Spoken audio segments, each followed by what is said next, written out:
жерлер қандай әдемі, а?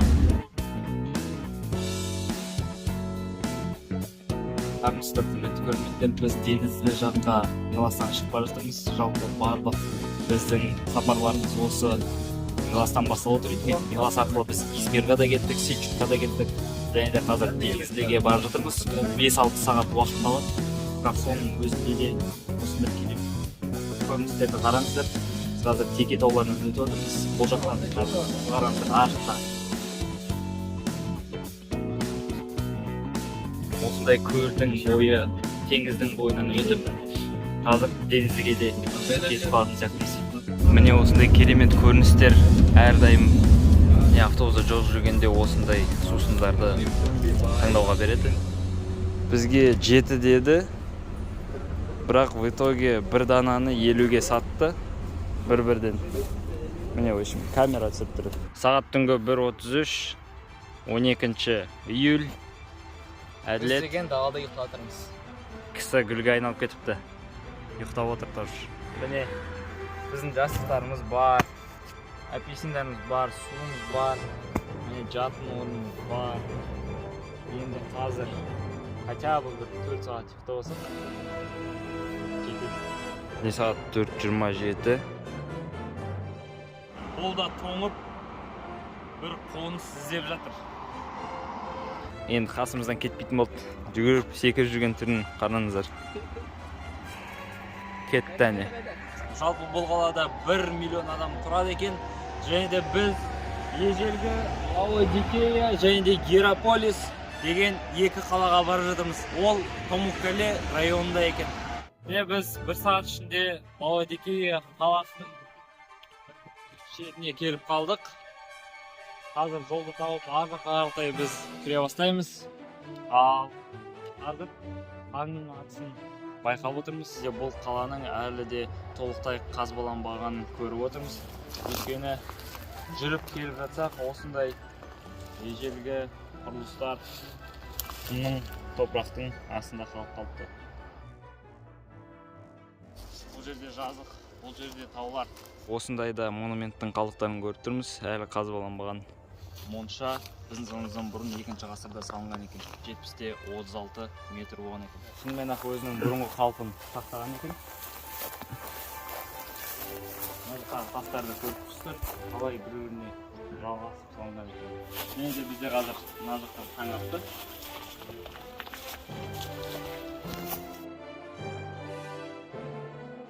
Бірақ бұрында осындай храмды гректер өздері қалай жасаған екен, ол ешкімге белгісіз жағы.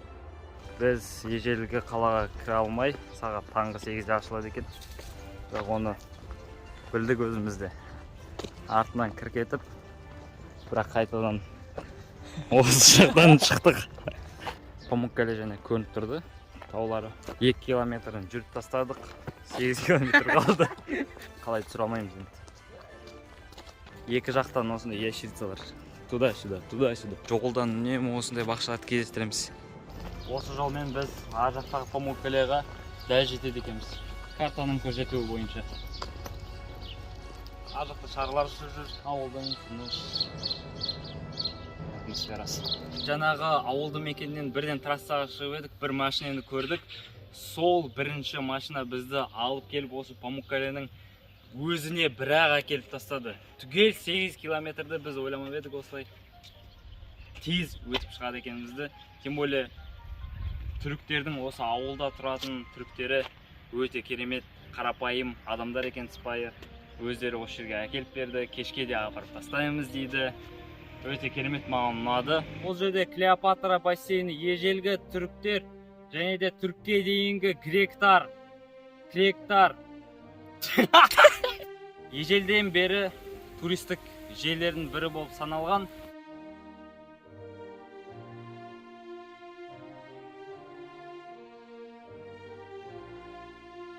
Тура кіреберіс жерден осындай аяқ шешіп кіру керек екен.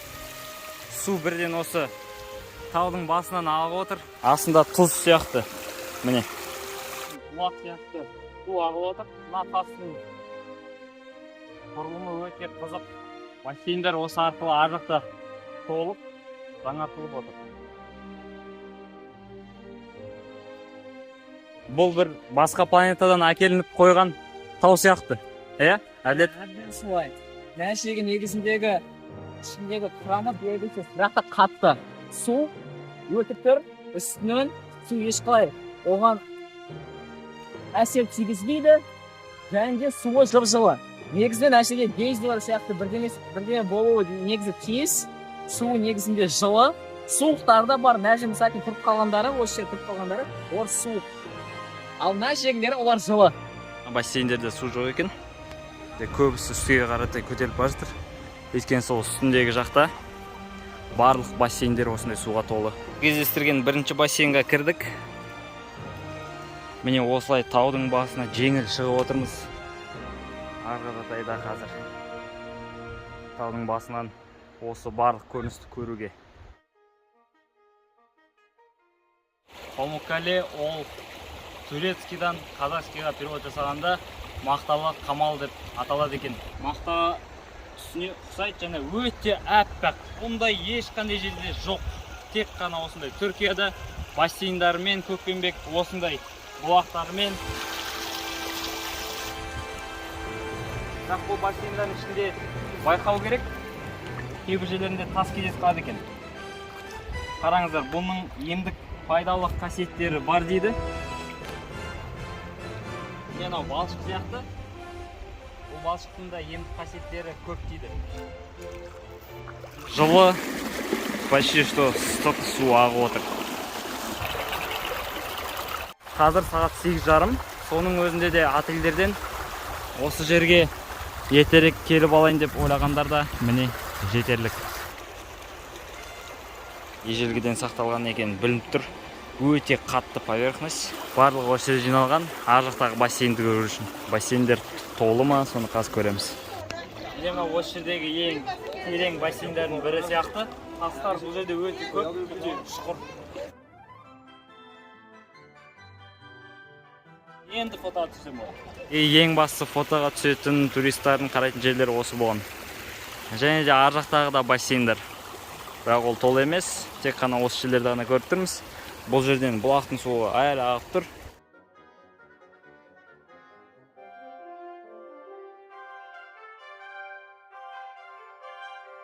Біз міне Памуккале тауларынан өтіп, осы Иераполисқа келіп жеттік. Біз қазір Б точкасында тұрмыз. Мына қала өте үлкен екен. Әр жерге ұзақ уақыт кетеді. Осы жерден бірінші здание ары қарай өстіп жалғасып, ар жақта театр және де соңғы мавзолейлер және де музейлер бар. Бұның ішінде кезіндегі хранилище барлығын осы жерге сақтаған. Бейнесі бар монументтер тұр.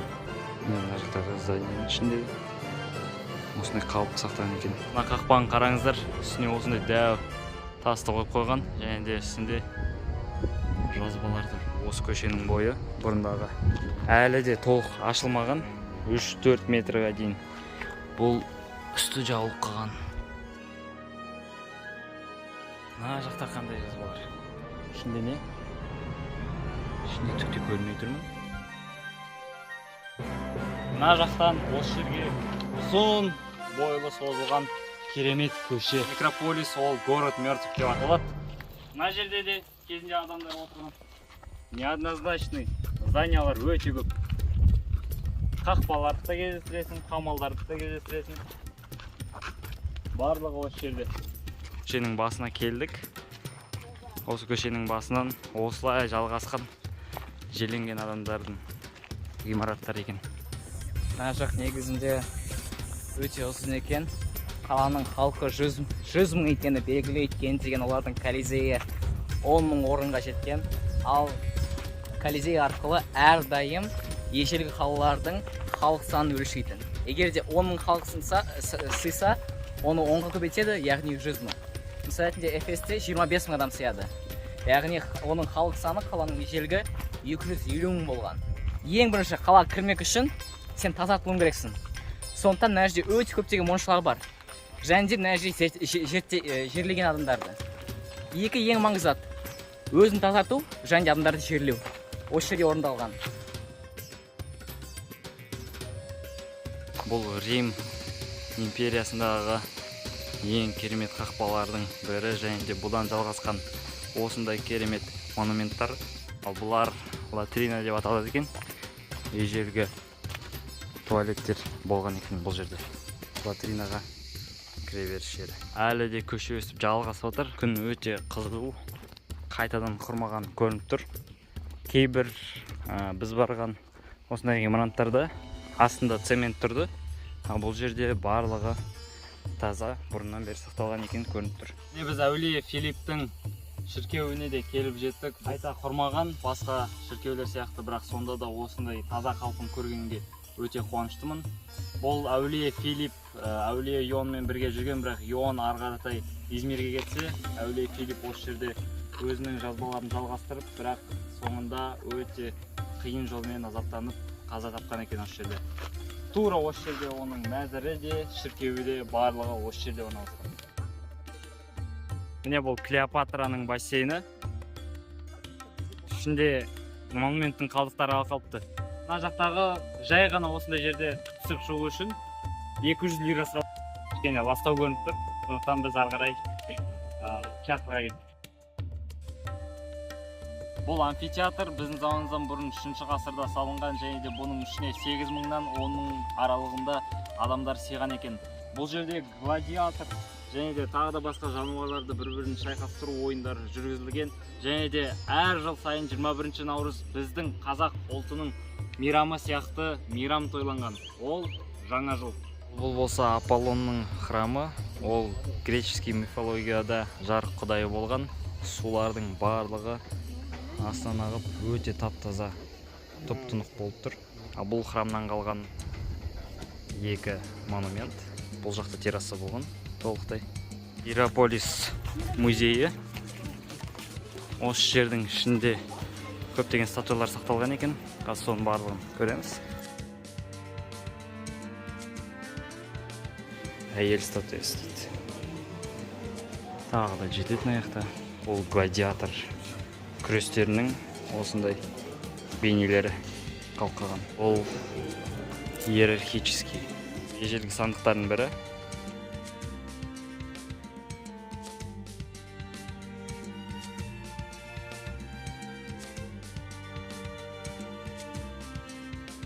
Біз Иераполисті қарап біттік толықтай, және де одан кейінгі қала бұл жерде өте жақын жерде 7 км жерде тұр екен. Келесі жалғасқан ол Лаодикея деп аталады. Соның қазір кіріс жағына келе жатырмыз.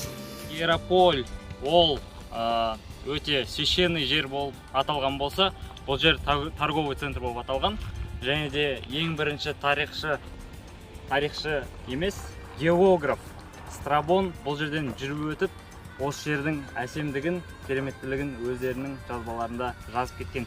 Және де бұл ежелгі Фригия мемлекеті, және де Кария мемлекетінің шектескен жерінде орналасқан қала. Бұл қаланың ең біріншіден көретін жері осындай керемет көше. Осындай көшелерді біз ол қаладан да көрдік. Бұл қаланың көшесі тағы да ерекше болып тұр. Осындай монументтар, және де ар жағында дағы храмдар бар екен. Бұл жолдың ескі болғаны бірден байқалып тұр. Бұрыннан бері осындай тұрғаны. Және де біз осы екі башняның ортасынан өтіп бара жатырмыз.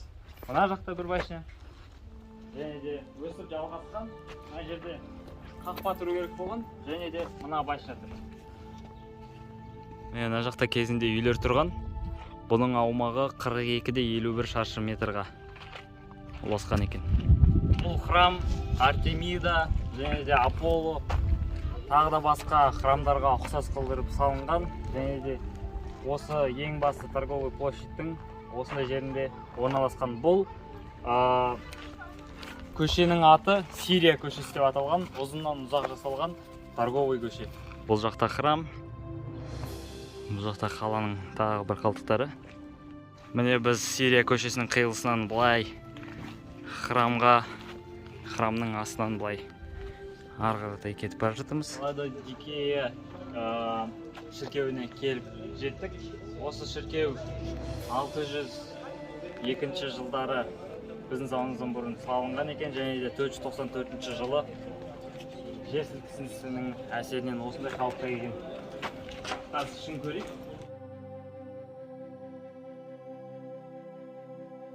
Шіркеудің жеріндегі қолдарының үлгісі. Ар жақта да соны жасап отыр. Крестті көрдіңіз. Ең басты алтарь, монах, және тағы осы шіркеудегі жүрген адамдардың табынатын жері.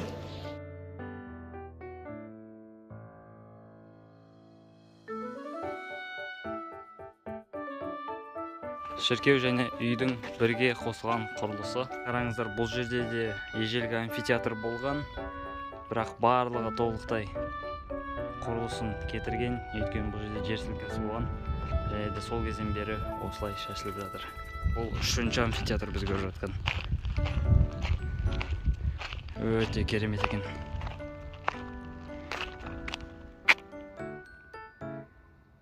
Өте үлкен бұл жерде.